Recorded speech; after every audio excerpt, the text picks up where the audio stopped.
लोकसभा निवडणुकीच्या पार्श्वभूमीवर शिवनेर प्राईम घेऊन येत आहे एक विशेष कार्यक्रम. मी खासदार बोलतोय. नमस्कार, मी कुलदीप नलावडे. शिवनेर प्राईमचा विशेष कार्यक्रम मी खासदार बोलतोय. या कार्यक्रमामध्ये आपण आज अशा एका व्यक्तीला भेटणार आहोत की ज्याचा सध्या खुर्ची सम्राट नावाचा एक सोशल मीडियावर व्हॉट्सअपवर ग्रुप आहे. या ग्रुपच्या माध्यमातून विविध राजकीय घडामोडींची माहिती व चर्चा हा तालुक्यातील नेहमी चर्चेचा विषय असणारा ग्रुप आहे. या ग्रुपचे ॲडमिन माननीय संदीपजी उत्तरडे यांना आज आपण या कार्यक्रमाच्या निमित्ताने भेटणार आहोत आणि जाणून घेणार आहोत की या येणाऱ्या लोकसभा निवडणुकीमध्ये नक्की या परिसरातली काय परिस्थिती आहे, समस्या आहेत आणि इथला कल नेमकी कुणाच्या बाजूने आहे. तर संदीपजी, या कार्यक्रमामध्ये आपले सहर्ष स्वागत. नमस्कार. संदीपजी, प्रेक्षकांना जाणून घ्यायला आवडेल की आपली नेमकी ओळख काय आहे, कोणत्या क्षेत्रामध्ये आपलं कार्य चालू आहे. ही एक सर्वसामान्य व्यक्ती. काही सामाजिक कामं असली, कुठं गोरगरीब अन्याय होत असेल तर मी माझ्या लेखणीद्वारे किंवा तक्रार करून किंवा कुठं काय अधिकाऱ्यांकडे मागणी करून मी न्याय मिळवण्याचा प्रयत्न करत असतो. एवढीच माझी ओळख आहे. मी काही जास्त कोण मोठा नेता नाही, कोण मोठा पुढारी नाही. एक सर्वसामान्य युवक हीच माझी ओळख आहे. लोकसभा निवडणूक 2019 आपल्या शिरूर मतदारसंघामध्ये जोरदारपणे चर्चेत आहे. शिवसेनेचे मागचे 15 वर्षाचे विद्यमान खासदार हे देखील निवडणुकीला सामोरे जात आहेत आणि त्यांच्या विरुद्ध याच तालुक्यातील भूमिपुत्र स्वराज्य रक्षक संभाजी या मालिकेद्वारे प्रसिद्धीला आलेले डॉक्टर अमोल कोल्हे हे देखील राष्ट्रवादीकडनं निवडणूक लढवत आहे. धनुष्य विरुद्ध घड्याळ अशी सध्या जोरदार लढत या मतदारसंघामध्ये पाहायला मिळत आहे. या लढतीकडे आपण कसे बघता? या लढतीकडं पूर्ण राज्याचं लक्ष आहे. शिरूर मतदारसंघ हा 3 वेळा झालं आढळराव पाटील हे याच्यावरती एक हाती सत्ता आहे. पण आता काय झालं आहे का आढळराव पाटील यांच्या करिश्म्यामुळं 2 टाईम तर ते जास्त लीडने आले. तिसऱ्या वेळेस समजा आपण म्हटलो तर मोदी लाट किंवा त्यांचं वैयक्तिक काही कामं त्याच्यामुळे ते निवडून आले. पण आता विषय असा झाला आहे बाबा, आढळरावची जी 10 वर्षाची कामं होती ते कामाला तोड नाही हे कुणी पण मान्य करेल. पण जरा 5 वर्षामध्ये थोडेसे कामांचा जरा विकास ह्या भागामध्ये तरी जुन्नरच्या पश्चिम पट्ट्यामध्ये थांडवलेला आहे.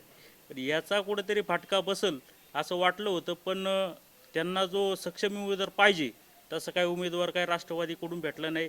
बरेच त्याच्यामध्ये विलास लांडे असतील किंवा वळसे पाटील असतील किंवा अन्य कोणी बांधल असतील किंवा बरेच इतरही कंद असतील, अशा उमेदवारांचं नाव पुढं आलं होतं. आता सक्षम उमेदवार पाहिजे होता, पण तसा सक्षम उमेदवार काही राष्ट्रवादीला देता आला नाही. त्यामुळं मला वाटतं यावेळीसुद्धा राष्ट्रवादीचा उमेदवाराचा अपयश होईल, त्याचा पराभव होईल आणि 4थ्या वेळासुद्धा खासदार आढळराव पाटीलच हे निवडून येतील असं माझं वैयक्तिक मत आहे. तुम्ही म्हणताय सक्षम उमेदवार हवा होता. अमोल कोल्हेंमध्ये तुम्हाला नेमका सक्षमपणा कोणत्या बाबतीत दिसून येत नाही? लोकप्रतिनिधीचे जे गुण पाहिजे असतात, अंगामध्ये ते लोकप्रतिनिधीचे गुण पाहिजे असतात, ते कुठंच गुण अमोल कोल्हेंमध्ये दिसत नाही. जसे एखादं उदाहरण दाखल काय देऊ शकता? जनसामान्यामध्ये सुखदुःखामध्ये सहभागी झालं पाहिजे. अमोल कोल्हे इथं जुन्नर तालुक्यामध्ये कुठं कोणाच्या कामामध्ये जनसामान्य सुखदुःखामध्ये दिसलेले नाही. कोणत्या विकास कामासाठी त्यांनी पाठपुरावा केला नाही का किंवा एखाद्या चुकीच्या कामाबद्दल आवाजसुद्धा उठवला नाही. मग अशा व्यक्तीला डायरेक्ट एवढं मोठं जे संसदेमध्ये कायदे करायचं काम आहे ते काम करण्यासाठी लोकसभेवर का निवडून द्यायचा हा प्रश्न सर्वसामान्य जनतेमध्ये आहे. ठीक आहे का आढळराव पाटलांची काही कामं झाली नसतील, काही समजा त्यांच्याकडून ज्या अपेक्षा होत्या त्या पूर्ण झाल्या नसतील, म्हणून याचा अर्थ नाही ना का आपण एखाद्या कच्च्या उमेदवाराला निवडून द्यायचं आणि आपलं हाताने नुकसान करून घ्यायचं. त्यामुळं मला तर वाटतं का सक्षम उमेदवार नाही आहेत आणि जनता त्याच्यावर काही ना काही निर्णय करेल आणि शेवटी त्याचं यश हे आढळराव पाटीललाच मिळेल.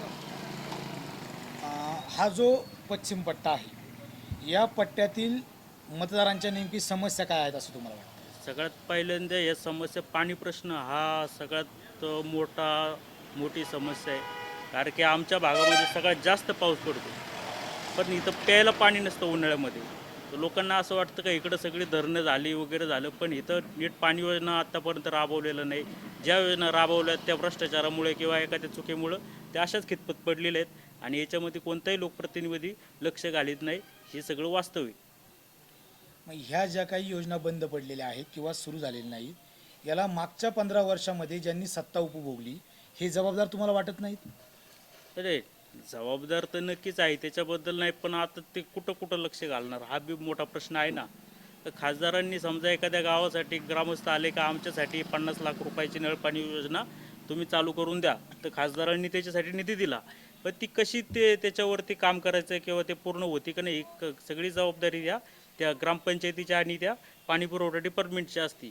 आता काय होतंय का काही गावातलीच लोकांचं काही भ्रष्टाचार असेल किंवा काही ना काही अडचणी असेल, त्यामुळे ह्या योजना खितपत पडलेल्या आहेत. आणि आजही तुम्ही सांगतो का ह्या पश्चिम पट्ट्यामध्ये ही 40 गावं आहे, एकाही गावामध्ये पाणी पुरवठा योजना चालू नाही, सगळं अडचणीचं आहेत पाण्याच्या बाबत.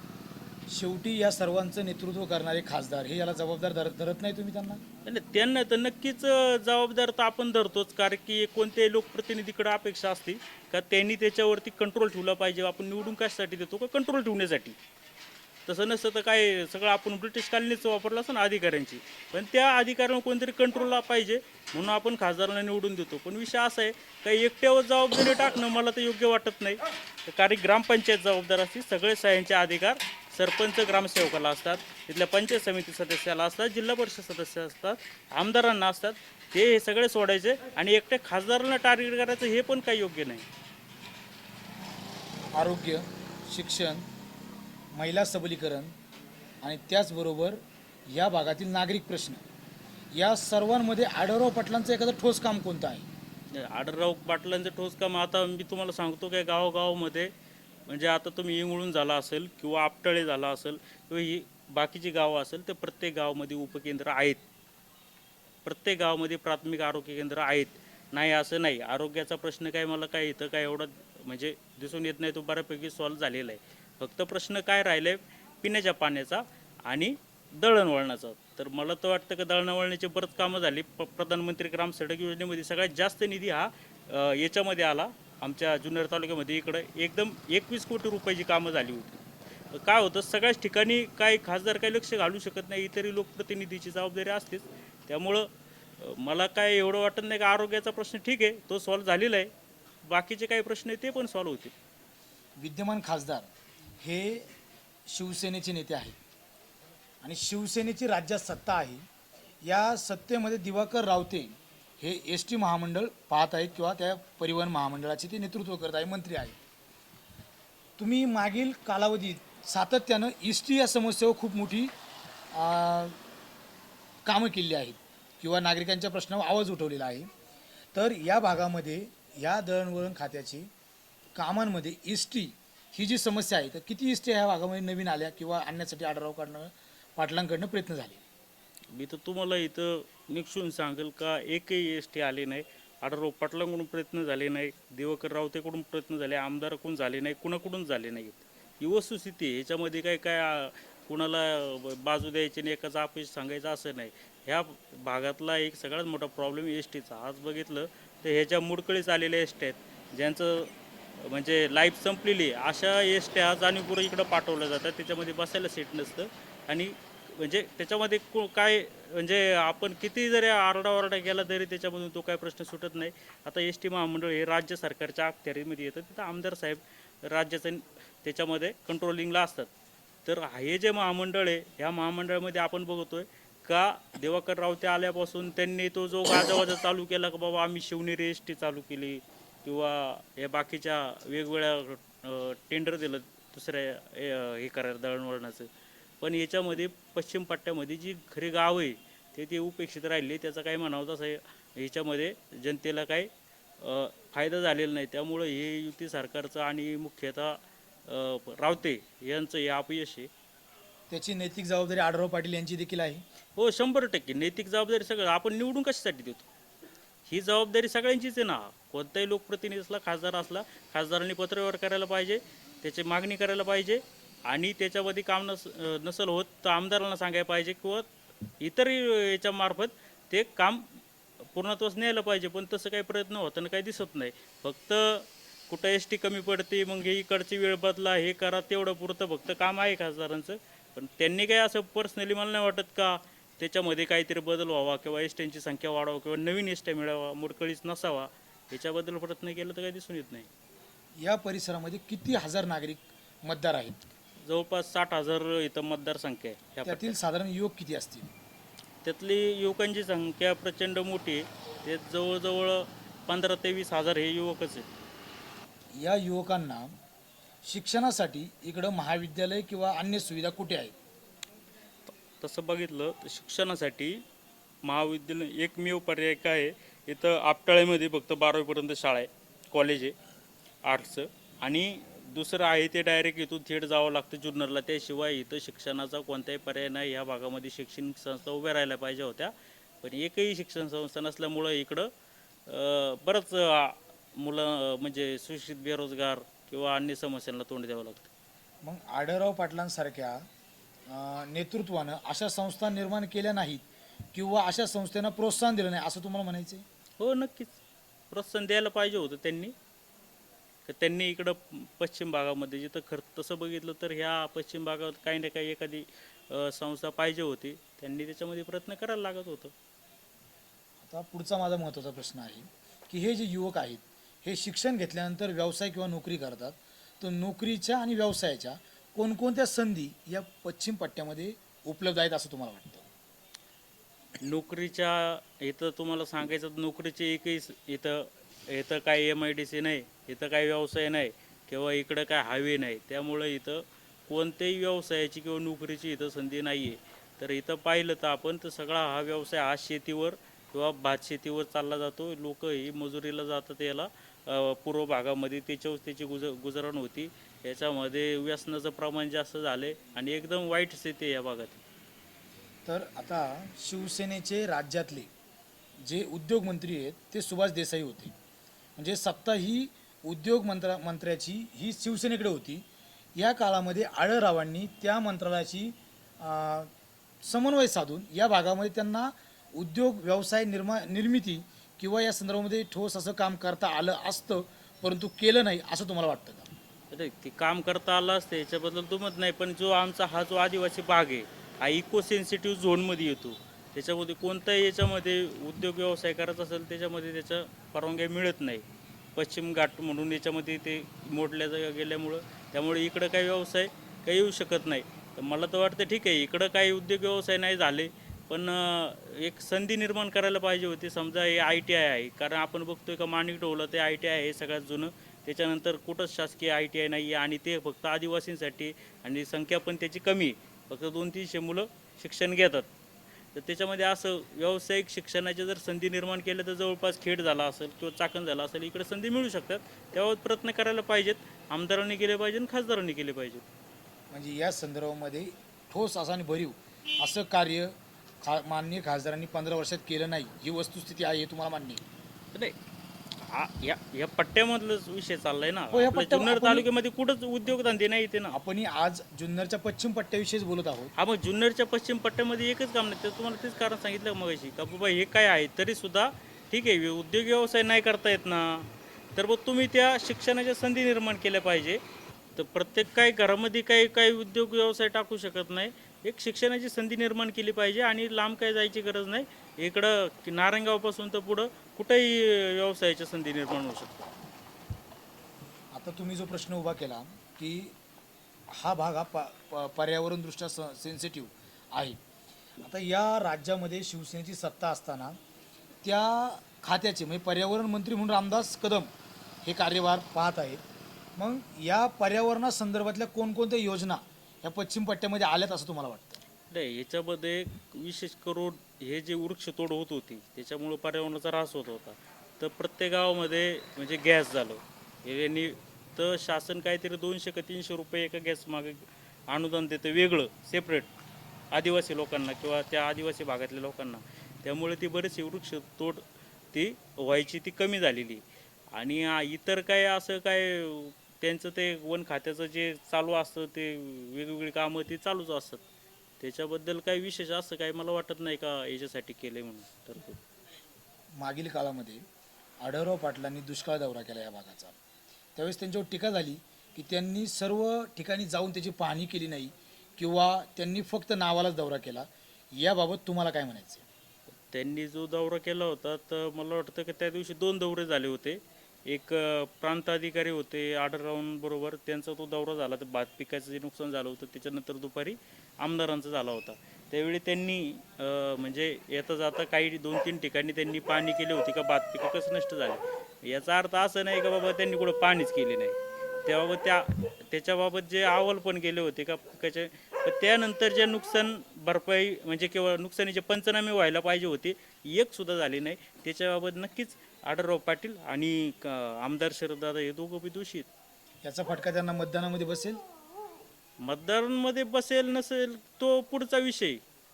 तुम्हाला काय वाटतं या भागातील एक मतदार म्हणून तुम्हाला काय नाही मतदार म्हणून मला एक म्हणायचं आहे का जी अपेक्षा होती, एक लोकप्रतिनिधीकडून जास्त काही इथं सामान्य जनतेला अपेक्षा नसते. त्यांची काय अपेक्षा असती, अहो आम्हाला रस्ता पाहिजे, ते जाणार लांडेवाडीला ग्रामपंचायत रस्ता घेऊन, दादा आम्हाला रस्ता पाहिजे, दादा आम्हाला काय पाहिजे, समाज मंदिर पाहिजे, दादा आम्हाला स्मशानभूमी पाहिजे. आणि ती बऱ्यापैकी मागणी पूर्ण होते, त्यामुळे लोक खुश राहतात. आणि लोकप्रतिनिधी समजा एखाद्या सुखादुखामध्ये सहभागी होत असल्यामुळे त्यांना काय वाटत नाही का बाबा, त्यांना तेच वाटतं का एवढा मोठा लोकप्रतिनिधी आपल्याला इज्जत देतोय किंवा आपल्या कार्यक्रमात देतोय, त्यामुळे लोक जास्त काय अपेक्षा धरत नाही. स्मशानभूमी, समाज मंदिर यांची उभारणी करणं हे खासदाराचं कोणत्याही दृष्टीने काम नाही. ते काम जिल्हा परिषद, ग्रामपंचायत, पंचायत समिती इथपर्यंतच मर्यादित आहे. याच माध्यमातून निधी देऊन ते काम केलं जातं. मग या कामांचं श्रेय खासदार कसे काय लाटू शकतात? कसं आहे, हे जे स्मशानभूमीला जरी झेडपीचा निधी असला किंवा तो वेगळा पण समजा एखाद्या गावामध्ये झेडपीचा निधी कमी पडला, तर हे खासदार स्वतः DPDCमध्ये त्याचे सदस्य असल्यामुळं ते त्याची विशेष मागणी करू शकतात किंवा त्याच्या बजेटमध्ये तरतूद करू शकतात एखाद्या विकास कामासाठी किंवा एखाद्या विशेष तरतूद आहे, बाबा हे डोंगरी भाग आहे, इथे या रस्त्याची फारच गरज आहे आणि याच्याकडं तर काय तरतूदच नाही आहे झेडपीकडं, तर मग ते त्या विभागाकडून ती तरतूद करून DPDCमध्ये तो निधी जिल्हा परिषदेला वर्ग करू शकतात. जिल्हा परिषद मार्फत ती कामं होतात. त्यामुळं मला नाही वाटत का बाबा का ते फक्त मर्यादित आहे का याचं, ते सगळ्यांचीच कामं आहेत. मला तर असं म्हणायचं नाही, पण तुमचं म्हणणं बरोबर आहे का खासदार म्हणजे लोकसभेमध्ये तो एक आपला एक प्रतिनिधी तो कायदे तयार करण्यासाठी पाठवतो. एखादी भरीव कामं असेल केंद्र सरकारच्या याच्यामधली ती करायला पाठवतो, पण केंद्र सरकारचं कोणत्या कामात काय असं केंद्र विभाग उदासीन आहे असं काय मला काय वाटत नाही. आणि थोडक्यात झालं तर ही जनतेची मागणी ना, जनतेला जे पाहिजे ते दिलं, ते तो विषय आला. असं म्हटलं जातं की जुन्नर तालुका पर्यटन तालुका जाहीर झाला, याचे 100 नाही 1000% श्रेय हे फक्त आमदारांनाच जातात. आणि आता मात्र खासदार हे त्या श्रेयाला वाटेकरू होऊ पाहत आहे. याबद्दल तुम्हाला एक युवक म्हणून काय वाटतं? त्यांनी जो पहिल्यापासून त्यांनी जो दृढ निश्चय केला का जुन्नर तालुका पर्यटन हे करणार आणि तो पूर्णत्वास येण्याला त्याचा JR पण आला, जुन्नर तालुका पर्यटन तालुका म्हणून घोषित झाला, त्यापर्यंत कुणीही खासदारांनी एकदा सुद्धा त्याचं श्रेय घेतलेलं मला काही दिसलं नाही. मला नाही वाटत का खासदार जर जाणीवपूर्वक श्रेय घेतील म्हणून, असं तुम्हाला कसं म्हणजे हा जो पर्यटन तालुका झाला याच्यामध्ये खासदारांचं कोणतंही श्रेय नाही, त्यांनी तो प्रचारामध्ये मुद्दा वापरला नाही पाहिजे, हे चूक की बरोबर? जर त्यांचं श्रेय असतं ना तर त्यांनी तेव्हाच बोलायला पाहिजे होतं ना. याच्यासाठी मी पण प्रयत्न केले. आतापर्यंत 6 महिने 7 महिने झाले तोपर्यंत काय बोलायचं नाही, मग अचानक बोलायचं, त्यामुळे जनता प्रश्न उपस्थित करणार ना. मग तुम्ही इतके दिवस का गप्प होता, असा प्रश्न तर साहजिक आहे, जनता उपस्थित करणारच. पश्चिम पट्ट्याचा अनेक वर्षांचा अगदी जिव्हाळ्याचा प्रश्न म्हणजे दाराघाट निर्मिती. प्रत्येक वेळेस प्रत्येक नेता येतो आणि दाराघाटाची स्वप्न दाखवून जातो. याही वेळेस दाराघाट मीच फोडणार अशी घोषणा विद्यमान आमदारांनी केली आहे. आमदारांचा जनतेवर विश्वास आहे, जनतेचा देखील आमदारांवर विश्वास आहे. आमदार तो कधीच फोडूही शकतील, परंतु ते श्रेय कुठंतरी आढळराव पाटील घ्यायचा प्रयत्न करतायत असं वाटतं तुम्हाला? तो विषय दारेघाटचा घेऊच नका. हे म्हणतात ना, हे श्रेय घे ते श्रेय घे, आणि कुणी मी तर म्हणत खासदारांनी पण त्याच्यामध्ये प्रचार करू नये आणि आमदारांनी पण त्याच्यामध्ये प्रचार करू नये. कारण की सामान्य जनतेला एक इथं संताप आहे का आज जवळजवळ 20 वर्ष झाले 30 वर्ष झाले दाराघाट करतो आणि एक कुणाचंच काम झालं नाही. त्यामुळं मला तर एवढं वाटतं का जर असं जर प्रचार करायला आले इथं तर मी दाराघाट त्याचा उलटा इफेक्ट होईल आणि मतदानमध्ये कमी होईल असं मला तरी वैयक्तिक वाटतं. जुन्नरच्या रणरागिणी म्हणून ज्यांना लोक ओळखतात त्या आशाताई बुचके या मागील काळामध्ये आमदारांच्या शिवसेना प्रवेशामुळे नाराज आहेत आणि या भागामध्ये त्यांचं एक वेगळं अस्तित्व आणि एक वेगळा मतदार हा या भागामध्ये आहे. तर या नाराजीचा कुठेतरी परिणाम त्या मतदारांवर होईल, आपल्या ताईंवर कुठेतरी अन्याय झाला ही भावना निर्माण होईल आणि त्याचा फटका आढळरावांना या निवडणुकीमध्ये बसेल असं तुम्हाला वाटतं का? तो जर तरचा प्रश्न आहे, नाराज आहेत का नाहीत हे आपण इकडे चर्चा करतो, पण ते काय तिथं त्यांच्या दौऱ्यामध्ये सहभागी असतात, त्यांच्या कार्यक्रमामध्ये सहभागी असतात, त्यामुळे ते नाराज आहेत का खुश आहेत हे आपण काही सांगू शकत नाही ना त्याच्यावरती. आणि उद्या समजा जर त्यांचं काय असेल तर आता समजा जनता काय म्हणते का बाबा तुम्ही नाराज आहेत ना, तुम्ही तर मग दादांना सोबत आहे, मग तुम्ही कसे काय नाराज, हा प्रश्न उपस्थित होतो. तर मला नाही वाटत का बाबा का आशाताई का नाराज होतील किंवा काही ना काही त्यांच्यामध्ये होत असतं किरकोळ, पण त्याचा काय असं काय फटका बसेल ते काही ना काही योग्य त्याच्यामध्ये निघणारच पॉईंट. आढळराव पाटील यांना मागच्या 15 वर्षाची सत्ता ह्या पंचवार्षिकला मिळेल असं तुम्हाला का वाटतं? सक्षम उमेदवार नाही हा माझा मी पहिल्यापासून सांगतोय का आढळराव दादांकडं समजा ह्या 5 वर्षामध्ये जरी आमच्या जुन्नर तालुक्यातल्या या पश्चिम भागामध्ये जरी कामं जरा कमी असली तर त्याच्याबद्दल जनतेने विचार केला असता का दुसऱ्या पर्यायाचा, पण पर्याय काय, हे पर्याय नसल्यामुळं हिथं मला तर वाटते का आढळराव पाटीलच परत खासदार म्हणून निवडून येणार. तर विषय काय आहे का राष्ट्रवाद्यांनी एक चांगला सक्षम उमेदवार द्यायला पाहिजे होतं, त्यांनी एक चित्रपटामध्ये काम करणाऱ्याला नटाला तिथं उमेदवारी दिली. नटाला उमेदवारी द्यायची काय हरकत नाही, कुणी का असताना नट असू दे नाही तर कुणी कोणत्या याच्यामध्ये असू दे, पण त्या उमेदवाराचं जो उभा केलाय त्याचं काय दायित्व आहे बाबा, त्यांनी काय कामं केली याचं ते राष्ट्रवादी काही सांगू शकत नाही, त्यांचे कार्यकर्ते सांगू शकत नाही. तर त्यांचा आता प्रश्न असा पडलाय का प्रचार करायचा काय, तुम्ही जर संभाजी मालिकेच्या याच्यावर प्रचार केला तर कोण देणार आहे हो. आत्ताचे छगन भुजबळ हे पूर्वाश्रमीचे शिवसेना नेते आणि मोठे एक वलय असणारे नेते मानले जायचे. हे छगन भुजबळ हे देखील एक नट होते, त्या नटाला देखील बाळासाहेबांनी उमेदवारी दिली आणि शिवसैनिकांनी निवडून आणलं. मग आता तसाच एक नट शिवसेनेच्या आखाड्यात तयार झालेला राष्ट्रवादीकडे गेल्यानंतर तो नट कार्य करू शकत नाही असं तुमचं भावना का तयार झालेली? बाळासाहेब ठाकरे यांनी त्या नटाला समजा जे नट असतील समजा ते त्याच्यातले काही ना काही गुण ओळखून त्यांनी हे दिले. मग तसे गुण अमोल कोल्हेमध्ये नाही असं तुम्हाला म्हणायचं? नाहीच आहेत ना, कुठे दाखवा ना. असे कोणते गुण छगन भुजबळामध्ये आहे की ते अमोल कोल्हे दिसत नाही? अहो छगन भुजबळ यांचे गुण मी तुमच्यासाठी सांगतो. जनमानसांमध्ये त्याचे वेगळं वलय आहे, त्या माणसाला पूर्ण नाशिकमधून मताधिक्य मिळतं आणि दरवेळी तो स्वतःच्या हिमतीवर निवडून येतो आणि लोकांमध्ये सहभागी होतो, जनतेमध्ये विकास कामं करतो, पुढं काय अडचणी असेल तर त्याच्याबरोबर आवाज उठवतो. अधिवेशनात बघा आता एवढं मोठं त्यांच्यावर झालं, समजा ते कितीतरी महिने वर्षभर ते अटक होते, ते काय आता त्यांनी काय सोडून दिलं का, ते बोलतातच ना विधानसभेमध्ये शासनाच्या विरोधात.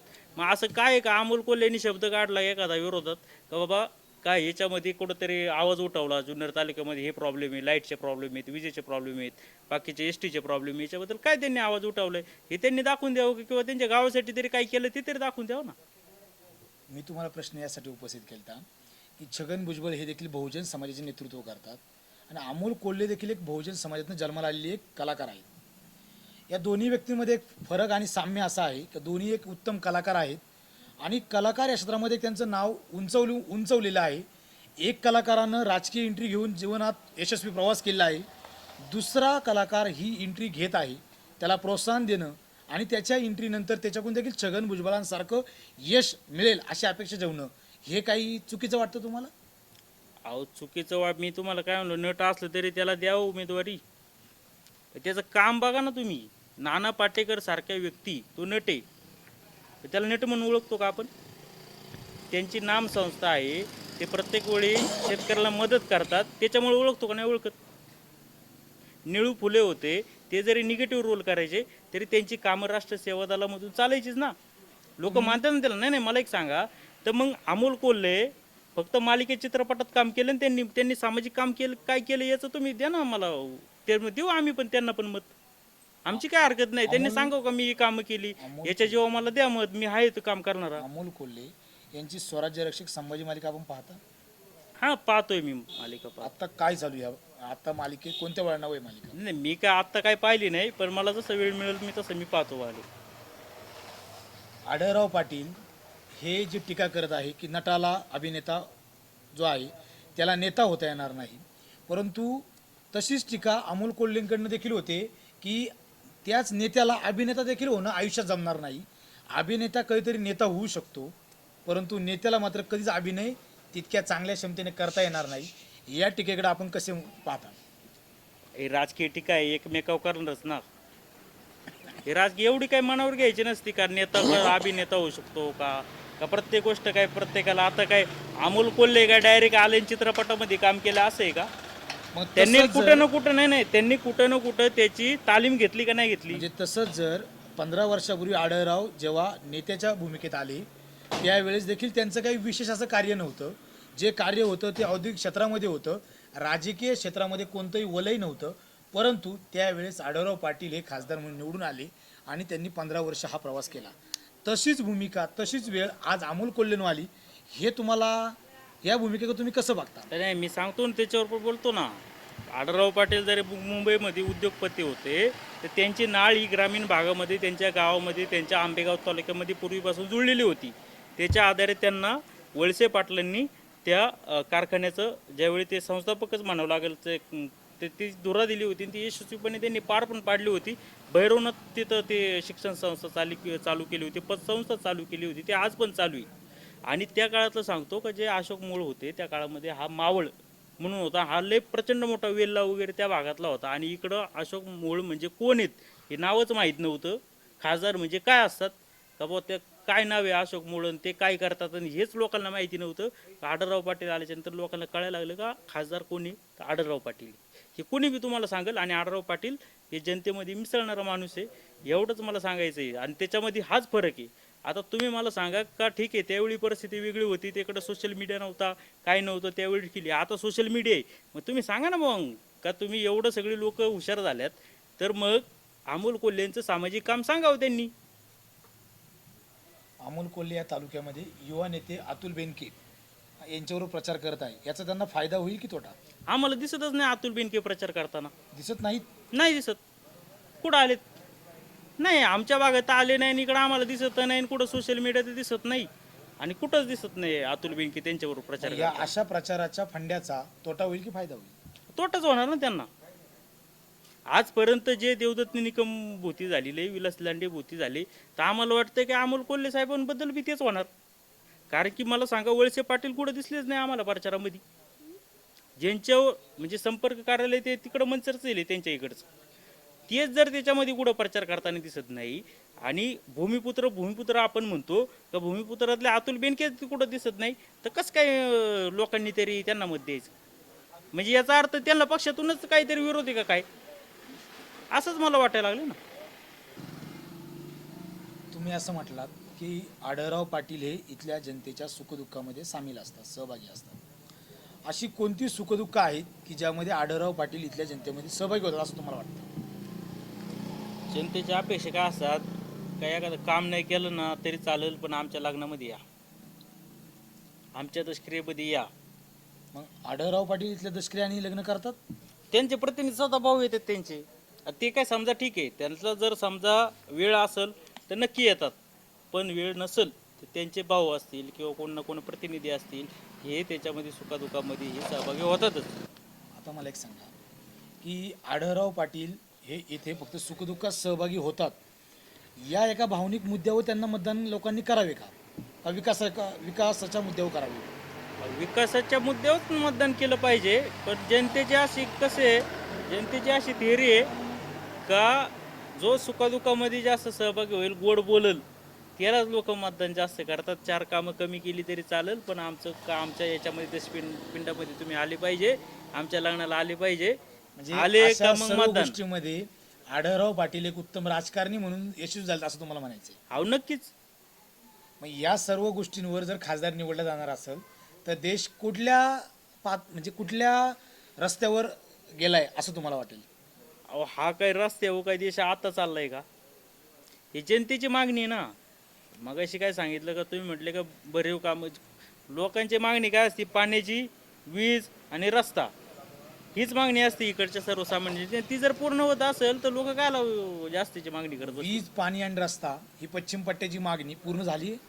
बऱ्यापैकी निश्चितच पूर्ण झालेली आहे. पूर्वी समजा 12-12, 16-16 तास भारनियम व्हायचं. इकडं ट्रान्सफॉर्मर नव्हते. इथं आपटाळ्यामध्ये उपकेंद्र असताना सुद्धा आज इंगळून झालं किंवा वरती हातवीज झालं, अशा बऱ्याच ठिकाणी ट्रान्सफॉर्मर गेलेले आहेत आणि सगळीकडे वीज ही पोच झालेलीच आहे ना. म्हणजे वीज झालेली आहे, रस्ते रस्ते तर बघा काय, रस्ते जे मेन मुख्य रस्ते आहे ते बऱ्यापैकी हे झालेले आहे, पण सगळेच रस्ते काही होऊ शकत नाही ना. त्याच्यामध्ये बाकीचे पंचायत समिती सदस्य असतील, जेडपी सदस्य असतील, आमदार असतील, यांनी पण त्याच्यामध्ये निधी दिला पाहिजे. सगळं जे एका रात्रीमध्ये सगळं होईल असं तर कुठं अख्ख्या भारतामध्ये कुठं दाखवून द्यावं का एका रात्री सगळंच झाले म्हणून. आढळराव पाटलांनी या परिसरातली किती युवकांना रोजगार दिलेला आहे? आता रोजगार दिलेला आहे का नाही दिलेला आहे याचा जर प्रश्न बघितला तर आपल्या चाकण आणि भोसरी याच्यामध्ये कंपन्या ज्या ह्या आलेल्या आहेत शासनाच्या माध्यमातून MIDC मधून, याच्यामध्ये प्रचंड रोजगार आहे. पण आपल्या मुलांचं कुठंतरी शिक्षण कमी किंवा त्यांना टेक्नॉलॉजी कमी, त्यामुळं तिथं ते रोजगारापासून वंचित राहिलेले आहेत. ही सगळ्यात मोठा प्रॉब्लेम आहे. तिकडं आज बघितलं तर जवळजवळ 80% बहियेच आहे तिकडे कामाला. अमोल कोल्हे मी छत्रपतींचा मावळा या आशयावर प्रचार करत आहे, याबद्दल तुम्हाला काय वाटतं? छत्रपतीचा मावळा मग आम्ही कोण आहेत? तुम्हीच एकटे छत्रपतीचे मावळेत का? आढळराव पाटील पण छत्रपती, तुम्ही पण मावळेत, मी पण मावळे, मग त्यात काय फरक काय, नेमकं विशेष काय? अमोल कोल्हेनं जर निवडून यायचं असेल तर त्यांना कोणत्या मुद्द्यावर ही निवडणूक लढावी लागेल? अहो त्यांनी विकासाच्या मुद्द्यावर बोलाव. ते म्हणतात का पवार साहेबांचं राज्य यावं, सरकार यावं म्हणून मला मतदान द्या, म्हणजे काय? तुमचं स्वतःचे विचार आहे का नाही तुम्हाला? जर तुम्ही जर पवार साहेबांचे विचार जर मांडत असेल, ते पवार साहेबांना मग साथ देण्यासाठी मला निवडून द्या, म्हणजे ही कोणची पद्धत? लोकांना काही कळत नाही ना, कळत नाही असं आहे का? कळतंय ना सगळ्यांना. जर एवढं जर पवार साहेब असतं तर आतापर्यंत जनतेने त्यांना सत्तेपासून लांब ठेवलंच नसतं. आपल्याकडं जर काहीच त्याच्यामध्ये बोलण्यासारखं नाही, आपल्याकडं फक्त शिवाजी महाराजांबद्दल मालिकेबद्दल बोलायचं आणि दुसरा विषय झाला तर आपल्याला पवार साहेबांचं सत्ता आणायची, सरकार आणायची म्हणून मला मत द्यायचं, या दोन मुद्द्यावर कोणीच विचारणार नाही. अमोल कोल्हेंनी नेमकं काय करायला हवं? एक भूमिपुत्र म्हणून तुम्ही त्यांना काय सल्ला द्याल? अहो काय करा, ह्यांनी अगोदर करायला पाहिजे होतं. आता वेळ गेलीच ना. आता तुम्हाला गरज आहे म्हणून तुम्ही घोड्यावर बसून इकडं जाणार, शिरूरला जाणार किंवा पुण्याला जाणार किंवा समजा कुठं ते प्रचार करणार. हिचे दिवस तुम्ही कुठं हिंडले नाही ना, का दाखवा ना तुम्ही का बाबा हे केले, यांनी भेटी दिल्या, काय झालं, असं काहीच केलं नाही ना. मग आता गरज कोणाला आहे? अमोल कोल्हे नाही म्हणून हे फिरतायत. मग लोकांना काही कळत नाही का? हे कशासाठी फिरतात का? यांना सत्तेसाठी फिरतात. मग यांना का हे करा, आणि यांच्याकडे विचार काय आहेत आणि यांची धोरणं काय आहेत? यांची धोरणच काय नाही तर का निवडून द्यायचं लोकांनी? यांनी सांगावं का आम्ही असं असं करू, आम्ही हा विकास करू, आम्ही अशा पद्धतीने विकास करणार आहे, तशा पद्धतीने विकास करणार आहे, जनता देणार ना मत. पण जर तुम्ही जर नुसते शिवाजी महाराजांचे जे मालिकेतले डायलॉग सांगत असेल किंवा पंजा मारला, हे केला, ते केला, लोक टाळ्या वाजवणार, पण टाळ्या वाजवणार म्हणजे ते मतदान करणार असं नाही ना होत.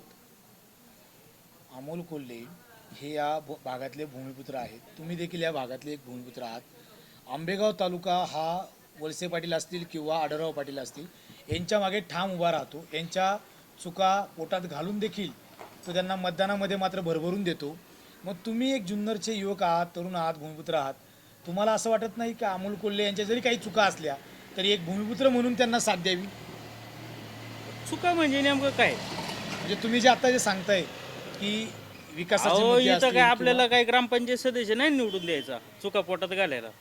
ठीक आहे, आपल्या भावकीतलं आहे द्या निवडून, असं नाही ना. आपल्याला देशाचं प्रतिनिधित्व, आपल्या लोकसभेचं प्रतिनिधित्व करायला माणूस द्यायचा आहे. तो कसा असला पाहिजे? त्या क्वालिटीचा असला पाहिजे, तो सक्षम असला पाहिजे. याच्यात गुण काय ते दाखवा. मला सांगा, आढळराव पाटलांचं शिक्षण काय झालं तुम्हाला माहिती आहे? आढळराव काही ग्रॅज्युएट झालेले आहेत आर्टमधून, एवढं शिक्षण आहे. आणि ते एखाद्या इंजिनियरला लाजविला असं त्यांनी ती आजपर्यंत कर्तबदारी केलेली आहेत. आज त्यांच्या त्या कंपनीमध्ये समजा ते जवळजवळ शेकड्याने तिथं सॉफ्टवेअर इंजिनियर काम करतात. कंपनी कुठं आहे सॉफ्टवेअर इंजिनियर काम? मुंबईमध्ये कंपनी आहे. तिथं आपल्या मतदारसंघातले किती युवक काम करतात? अहो हे बघा, काय मतदारसंघातलं ते काय असं ते खुगीर भरती नाही ना, का उचला तिकडं करा. म्हणजे तुम्हाला असं तुमच्याकडे म्हणायचं- नाही का ना, जर या मतदारसंघामध्ये ऐका ना, मतदारसंघामध्ये- तो नाही मला काय म्हणायचं, तुम्ही व्यवस्थित ऐकून घ्या. जर तुमच्याकडे जर ती पात्रता आहे, कॅपॅसिटी, संदीप उतरडेमध्ये समजा तो इंजिनियर आहे आणि त्या कंपनीमधलं त्याला काय जे प्रोडक्शन ते जर माहिती असेल तर मला घेणार ना आढळराव पाटील, मला काय नाही घेणार. मग असे साधारण किती युवक ह्या कंपनीमध्ये भरती झालेत? ते किती झाले तर मी काही सांगू शकत नाही ना त्याच्यामध्ये किती झाले आणि किती नाही. त्याच्यामध्ये काय असतंय, तुम्ही समजा एखादा चॅनल चालवल्याच्या नंतर तुम्ही एखादा प्रतिनिधी निवडणार, त्याचं काही ना काही त्याची हुशारी बघूनच देणार ना. का असंच कोणी उठला दिलं त्याच्याकडं असंच नाही थोडी होत. त्याच्यामध्ये जर तो क्वालिटीचा असेल, एखाद्या जुन्नर तालुक्यामधला एखादा युवक चांगला इंजिनियर असेल आणि त्याला त्यातली हुशारी माहिती असेल, तर त्याला ते संधी देणार ना. का नाही देणार? त्यांनी जावं, ते देतील संधी. संदीपजी, आपला भाग हा पर्यावरण समृद्ध आहे. येथे मातीची मोठ्या प्रमाणामध्ये वाहतूक चालते असे बऱ्याच वेळा चर्चा होते. या संदर्भामध्ये सर्वाधिक आवाज उठवणारे युवक म्हणून तुमच्याकडे जनता पाहते. तर मधल्या काळामध्ये तुम्ही या सगळ्या प्रश्नांपासून थोडे लांब गेलेला आहात किंवा काय परिस्थिती काय आहे? नाही, लांब कुठं गेलोय? माझा आजही विरोध त्या माती उत्खननाला आहे. मी तहसीलदार हनुमंत कोळेकरांना विचारा किती तक्रारी आल्यात, किती वारंवार पाठपुरावा केलाय, किती लोकांना लाखोंचा दंड झाले ते सांगतील ना. आणि माझी बी एकटा काही जास्त काही करू शकत नाही हो. पगार कोण घेतंय? हनुमंत कोळेकर, सर्कल, तहसीलदार आणि तलाठी. त्याच्यामध्ये जर आपण आवाज जर उठून जर तेच जर मॅनेज असतील किंवा त्यांना जर दुर्लक्ष करत असेल तर आपण ओरडून काय करणार? आणि त्याच्यामध्ये मी आज सुद्धा सांगतो का मी कुठे शांत बसलेलो नाही. माझ्या तक्रारी आहेत आणि ते तक्रारी मी काय बंद करणार नाही. ते आहे यांना लाखो रुपयाचा दंड, अजून लाखो रुपयाचा दंड झाल्याशिवाय मी काय स्वस्त बसणार नाही. सामाजिक जे काही माध्यमं आहेत, व्हॉट्सअप असेल किंवा इतर माध्यमांवर, यावर नेहमी एक चर्चा होते की संदीपनी या कामावर आवाज उठवला, या कामामध्ये त्याला पैसे मिळाले, या कामामध्ये त्यांनी पैसे मिळाल्यामुळं कामाविषयीची धोरणं बदलली किंवा जे काही तुम्ही त्याच्यावर वाद घालत होतात किंवा त्या माध्यमांवर टीका करत होतात ती टीका बंद केली. या सगळ्या याच्यामध्ये तुम्ही पैसे घेता आणि मॅनेज होता, ही जी टीका याच्यामध्ये काय तथ्य आहे किंवा काय परिस्थिती आहे? हे कोण टीका करतं माहिती आहे का? हे जे विरोधक असतात ना, विरोधक, हे टीका करणार. हा लय बोलत होता मग का गप झाला. पण त्याला त्याच्या पाठीमागची वस्तुस्थिती किंवा पार्श्वभूमी माहीत नसती. तो जाणीवपूर्वक त्याला बदनाम करायचं ना, त्या दृष्टीने तो टीका करतो. त्यांनी मला दाखवा तर बाबा हे पुरावा द्यावं काय नाही, असं नाही असं इथं केलं, तिथून पुढं बोलावं ना. जे आहे शिक्षा ती मी बघायला तयार आहे. पण ही नाग जे बदनामी करतात मी त्याला काही जास्त महत्त्व देत नाही. तर कुणी काही म्हटलं म्हणून आपण त्याच्या मागे लागायचं आणि भांडणं करत बसायचं, ते काय मला काही त्याचा वेळ नाही ते कोणासंग भांडणं करायला. ज्याला वाटत असेल त्यांनी माझ्या विरोधात तक्रार करावी पोलीस स्टेशनला का बाबा यांनी इथं हे असं केलंय तसं केलंय. माझा काही विरोध नाही. तुम्ही हे सामाजिक कार्य करता, तर अनेकदा सामाजिक कार्यातनं जनतेचा किंवा लोकांचा रोष तुमच्यावर राहतो, त्या विशिष्ट वर्गाचा रोष राहतो. यातनं अनेक वेळा तुम्हाला पोलीस स्टेशनचे देखील हेलपाटे मारावे लागतात. तर नेमकं असं का आणि कशासाठी होत असतं? अहो हे कसं आहे, हा काही आजची परिस्थिती नाही, वर्षानुवर्ष चाललेली आहे. एकतर चोरांमध्ये सामील व्हा आणि इमानदारी केली तर मग तुम्हाला चोर आम्ही ठरवू. म्हणजे ही साखळी तयार झालेली आहे. मग आता हे समजा हे कोणी शासनाचे अधिकारी असतील किंवा एखाद्या चोऱ्या मोऱ्या भ्रष्टाचार करणारी ही जी माणसं असतील यांची संघटना झालेली असती आर्थिक त्यांच्या देवाणघेवाणीमुळं, मग ते जाणीवपूर्वक टार्गेट करतात. मग हा कुठं कसा सापडेल? मग जर एखाद्या समजा याच्यामध्ये विषय झाला तर मग खोटं नाटक काहीतरी गुन्हे दाखल करून किंवा काही तक्रारी करून हे जाणीवपूर्वक त्रास देतात. मग का देतात? का हा आपलं ऐकत नाही ना, हा आपलं पैसे घेत नाही ना, मग याला द्या लटकून. हेच असते ना, आजपर्यंत तेच झालेलं आहे. आज तुम्ही सांगा का एक जो सामाजिक कार्यकर्ता आहे त्याला हे सगळं भोगावंच लागतंय की कोणाला नाही भोगावं लागलं? म्हणजे यामध्ये संदीप उतरडे हे कोणत्या प्रकारे दोषी नसताना जाणीवपूर्वक ते आवाज उठवतात म्हणून त्यांना कुठेतरी बदनाम करण्याचा प्रयत्न केला जातो, अशी परिस्थिती आहे? हो 100% ना. आपण आवाज उठवतो त्यामुळे तर हे बदनाम करतात ना जाणीवपूर्वक. संदीप आपलं उतरडे कोणत्या पक्षाचा झेंडा त्यांच्या हातामध्ये आहे? झेंडन बिंडा ते मी वागवायला काही मोकळा नाही हो.